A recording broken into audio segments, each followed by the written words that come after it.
پاکستان تحریک انصاف لودھا کے general secretary Rana Arsalan Khan نے کورونا وائرس سے بچاؤ کے لیے موٹر وے پولیس کے افسران اور اہلکاران میں N99 ماسک تقسیم کیے۔ مزید دیکھتے ہیں ڈاکٹر قاسم عباس بلوچ کی اس رپورٹ میں۔ کورونا وائرس سے بچاؤ کے لیے موٹر پولیس کے افسران اور اہلکاروں میں N99 ماسک تقسیم کرنے کے لیے موٹر پولیس بیڑ نمبر 20 کے آفس میں تقریب کا انعقاد کیا گیا۔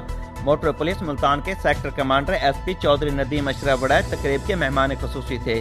تقریب میں پاکستان تحریک انصاف لودھا کے جنرل سیکرٹری رانا ارسلان خان نے موٹر پولیس ملتان کے sector commander S P Chaudhry Nadeem Ashraf Warraich اور موٹر پولیس بیڑ نمبر 20 کے ڈی ایس پی سید رضوان شاہ و دیگر افسران کو کورونا وائرس سے بچاؤ کے لیے N99 ماسک گفٹ کیے، جو کہ موٹر پولیس ملتان کے sector commander S P Chaudhry Nadeem Ashraf Warraich اور موٹر پولیس بیڑ نمبر 20 کے ڈی ایس پی سید رضوان شاہ نے دیگر افسران اور اہلکاروں میں تقسیم کیے۔